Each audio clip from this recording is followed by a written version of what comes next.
So I have a weird issue on this car, and I was scrolling through YouTube and couldn't find a single video on how to fix it. And I've actually done this once before, so I figured I'd make a video, at least for people to refer to in the future. And I'm not even sure I'll be successful, but you know, I'll try my best and I'll show you through the whole process because it has to get fixed anyways.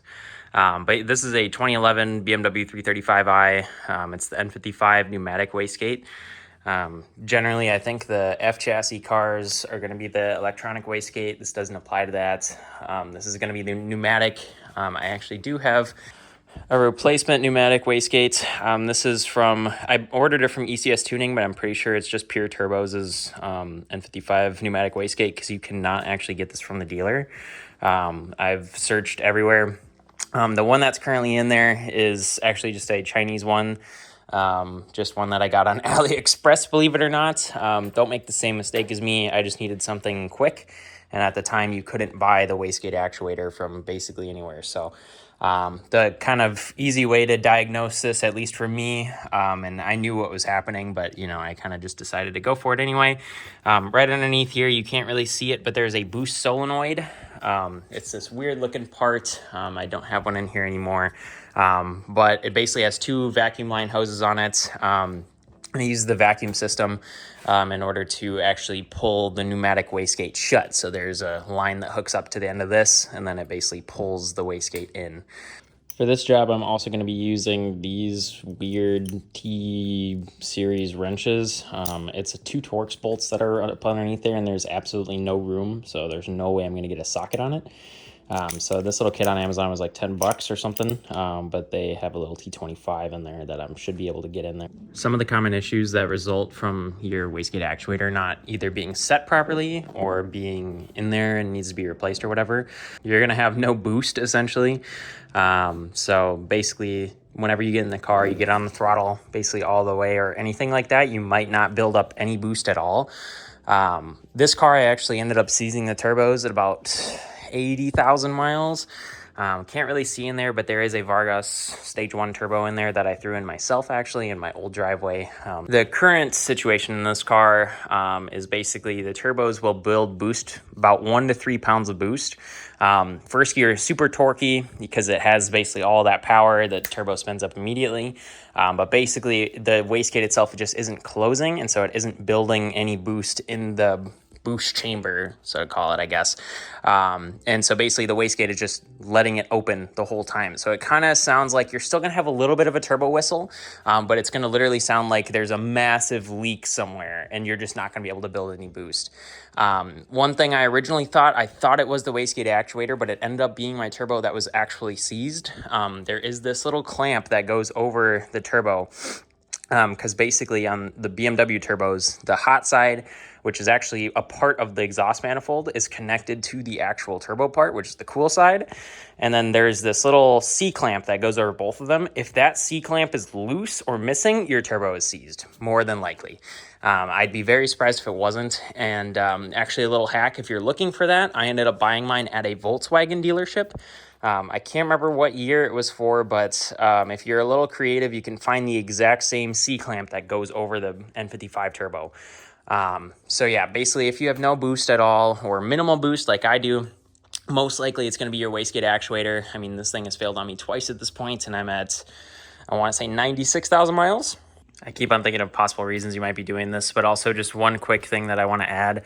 I also had this weird issue when you're basically a little bit on the gas, and then you start building a little bit of boost and the car starts going and it feels like it's stepping up and it feels like it's opening and closing over and over again. That's also this guy.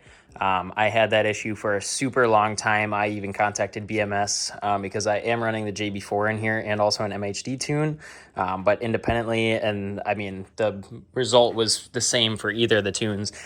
This is definitely the culprit, so that would be another reason to replace it. Yeah, definitely a point of interest for you at least to check out yourself. All right, so here's my wastegate actuator currently on the car. So I'm underneath the car here. That's passenger side wheel in the front, driver's side there. I'm underneath the left side. This is actually my downpipe. I have a VRSF downpipe, already rusted too. It's crazy. But that right there is the Wastegate Actuator. So there's two bolts that are holding it in. So there's this guy. Oops, can't really see that. That guy, and then there's one that you cannot really see no matter how I hold my phone here, but it's basically up in that corner. That one is gonna be the hard one. This one should be pretty easy. Obviously, it's pretty free. My only other concern is that there is a coolant pipe right here that the Wastegate Actuator is actually hitting, because this is the boost line right there, or the one from the boost solenoid. So it potentially is gonna be really hard to get out. As far as the adjustments go that are on this one, I have them really weird. You can see it right there. Oh, you can't see my finger.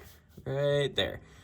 That is my adjustment. So this is actually the Wastegate Actuator arm that's on the hot side of the turbo itself. There we go, zoom in a little bit.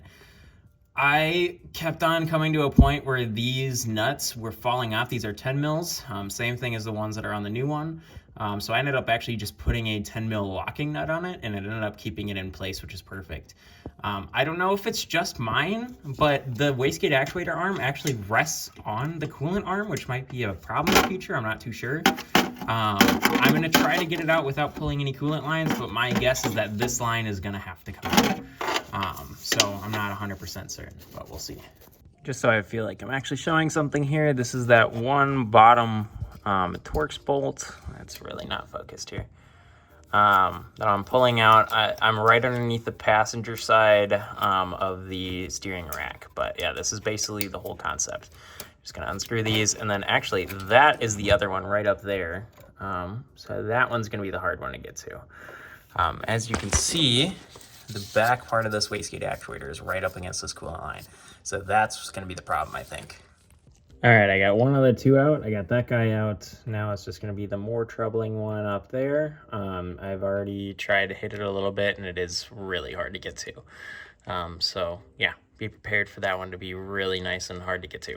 All right, before I go any longer, I am going to undo this guy. So I'm gonna take those nuts off in order to make this thing a little bit more free. So I just cut the end of this thing and sanded it off because I was barely getting any travel. I might cut it even more, but I'm gonna see if this works. With that little cut, I'm actually able to get a little bit more range of motion. Before, I kept on getting stuck on this coolant hose right here, but you can see now it actually clears it. So yeah, I'm gonna keep on going at this. Hopefully I don't drop it in my face like I have already.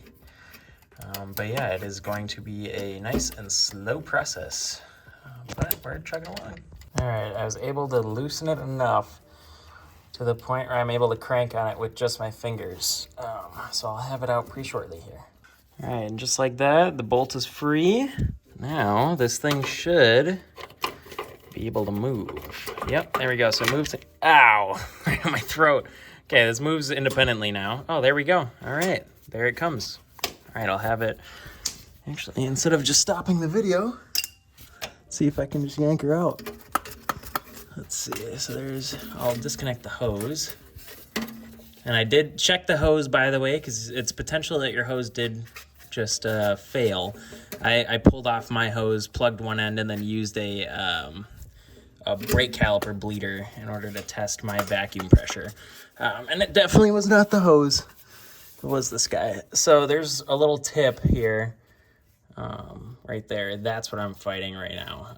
That's gonna be the big problem. So I'm gonna try and maneuver it out of here. Hopefully I'll be able to explain how I did it shortly. But, oh wait, never mind, I got it. So I literally just pulled, ooh, this is really bad footage now. So I pulled the Wastegate arm itself, this arm, the metal one, attached to the turbo housing. I pushed it forward towards this direction, towards the back of the car, and then I was able to pull this guy out like that. And now, it is free. Now it is stuck behind some coolant hoses though, so that's gonna be an interesting one to get out. You see what I'm dealing with here? So, we'll see how this goes. I'll update you when I get it out. All right, this is also for me, so I remember how to get this out, but I basically I'll put it back. So this is where it was before. I slid it up to the right side over this coolant hose and then pushed this part up the stem and then just pulled on the big housing on the bottom down. And now I'm able to slip it out just a little bit. Ooh, more light. So yeah, it's just gonna be a little bit of a maneuverability game. I might have to like twist that hose a little bit in order to get it out. But I definitely think that this is the best way of hitting it. Yep, there we go. All right, it's free. Now, just so you remember, this is the top part of the turbo. This is the bottom part, and you will need to remove these two 10 mil bolts. I believe they're 10 mil, either 10 mil or 11 mil, in order to get this little bracket off, slide the bracket onto the new turbo housing, and then I would just put one nut on now because you're gonna need one to back it up on. So I'm gonna switch this housing, or this plate over to the other one real fast. All right, don't mind how messy my workspace is, but I just wanted to show this quick. So this is the old Wastegate Actuator in order to show that it's busted. So you can hear the diaphragm or whatever is working in there. So this is the tip where the hose goes on in order to pull the vacuum. So you can just plug this end, and I'm using my rubber glove too, but it'll work. You shouldn't be able to push in like this. It should like sit in there and lock. So for example, this is the new one. So, by the way, there's way more threading on here than the other one. The other one is super slim on threading, which is actually a little bit more like OEM. This is not the OEM one, just remember. It is a good idea to take a picture of how many threads are on the current car. So I'm going to try and put that at the beginning of the video so you don't forget how to do that, or forget to do that. But you should take a picture of how many threads. It's a good idea. It's not going to be exact, so don't like freak out if you have already done it. But basically, if I push this forward, it's a lot harder to, but I'm going to put my glove on the end when I push it forward. And now you'll see that it's staying still when I release. Oh, bad example. There's that little bit of a pop. So it's holding pressure in there, even though it's a little bit of a difference. So it definitely is there. But yeah, this Wastegate Actuator is definitely blown. All right, I'm getting ready to put it back up there. Just remember that it has to end up like this specifically. It has to be in this orientation. All right, so I've got it up in there. I just want to make sure that you see. So it's up in there. I actually put it up through the other end of the coolant line, and it actually went up way easier. Just please remember, thread this before you put the bolts back on there, because you will not be able to thread that with everything like mounted in place. So you're gonna do double the work. Just please remember to thread this. Even put a little 10 mil nut on the end so you don't end up like accidentally not doing it at all. All right, I didn't record this part because it's super tight and you're gonna need to use both hands, but I basically held the Wastegate Actuator up with this hand and then used my right hand to thread the bolt in. Please remember to leave a little bit of space in here, and then I'm gonna try and hit the top one now. I did invert the bolts that I used actually. So the original bolt on the top was the one that's on the bottom now. So this one had this weird, or it had this little washer on it that was built into the bolt. I noticed it was way harder to twist like this with my fingers, so I just put it on the bottom so it'd be a lot easier to hit if I end up having to do this in the future. Considering this part has failed twice now, it's honestly looking like it might be. This also would be a good time to maybe throw on that hose, which I'm just not realizing. So I'm gonna try and look for, here it is, that vacuum line, and I'm just gonna throw it on the end of this. Just do it now so you don't forget about it. Actually, right there, I don't even have to use my other hand. But yeah, just do it now. Don't forget about it, because if you forget about it, you get it all bundled up, and then you get in the car, start it, and then it has no boost still, and then you're back at the same spot you were, and then you're trying to do some diag. So this will definitely help you. And there we go. That's all it takes. So yeah, I know you probably can't see anything, but just slide that hose right on the end of that. It's got a little bit of space in there, so you'll be fine. This bolt was easily the longest taking and the most frustrating out of all of them, but I finally got it in there. I did actually end up having to cut my little wrench tool thing that I was using. I can't seem to find it right now. Oh, there it is. I did end up having to cut it and sand it a little bit more down. It's literally right up to where it says T25 now if you're following at home for whatever reason. But yeah, I did cut off a little bit more. I'm literally just using a Milwaukee like hand saw, so yeah, I did have to get that in there. It really was hard to start on there. I ended up actually, my head was right underneath the transmission there, and I was holding both arms through this area with the downpipe, one hand holding the Wastegate actuator up there, one that trying to thread it on. So yeah, good luck, but I'm gonna finish throwing these in there. And then yeah, we're almost done here. Just gotta set it. Oh, all right, and just like that, both bolts are in there. They're not like torqued on there by any means, but they're snug. I used kind of a little bit more than hand pressure. Just using that little wrench tool to kind of snug them on there. I did use my fingers to twist it on there mainly. But now in order to, oh, I guess one more thing. Don't listen to the forums when they say that this is a non-serviceable part. BMW will tell you that themselves. They'll tell you that you need to buy the whole turbo housing. This is not by any means a factory turbo. That's the not VRSF. I have VRSF intercooler right here, 7.5 inch stepped, and then the downpipe.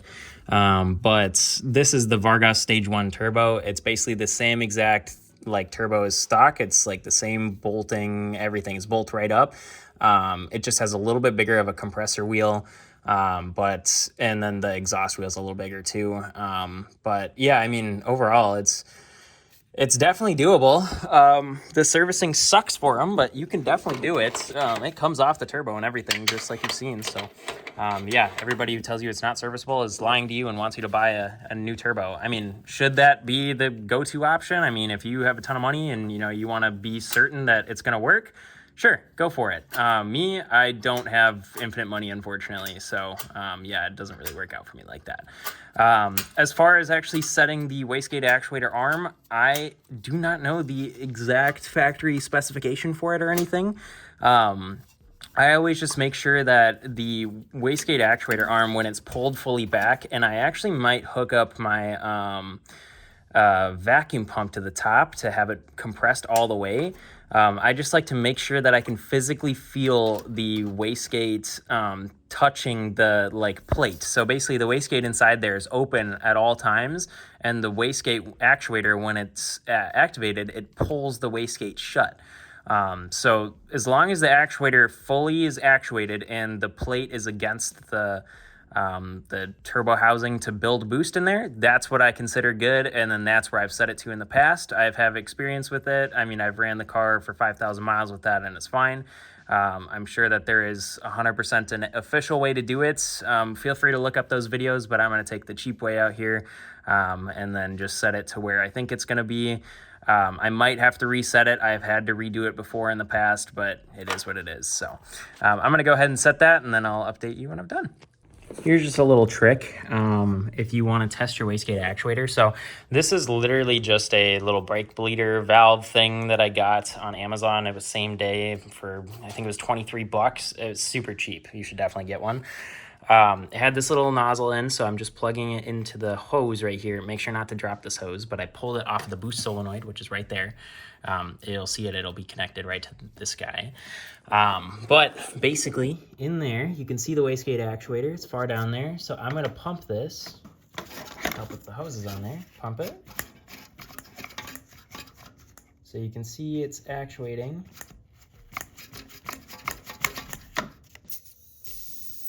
And that's unactuated. So I know my hands are really shaky, I'm sorry.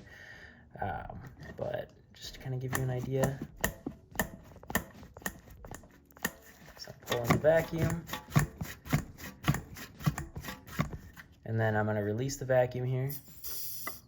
So that's how you kind of test it. So in order to set this, I'm going to fully actuate the arm. So I've got a pretty tight vacuum on it right now. I don't think it's gonna undo itself here, so there's that for you guys. But yeah, I'm gonna go and set it in there, and then yeah, I'm just gonna make sure it has full range. All right, so underneath the car now, so there's the actuator arm. So this is fully actuated. You can see when I move this, this is the back. right there. That's the back of the turbo.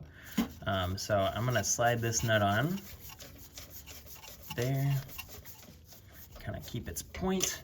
And for some reason, the little lock nut that I was using before is a different thread. So I won't be putting that back on. That means that this will probably slip off, because in my experience, I've had these nuts slip off before. But I might just have to readjust it quick. It's honestly not that hard of a job at all. It's just you can't do it when your car is hot, obviously, because this is a very hot turbo and a nice coolant line right next to it. You're literally putting your hand on the exhaust, so don't do it while it's hot. I've tried to get around it before with a sock on my hand, and seriously, I like burned a hole through the sock. So definitely wait. I know that probably sounds so stupid, but definitely wait until it's cool. So I'm going to tighten these down with a 10 mil, just a wrench, a super simple wrench, crescent wrench. And then, yeah, that should be about it. That's the job.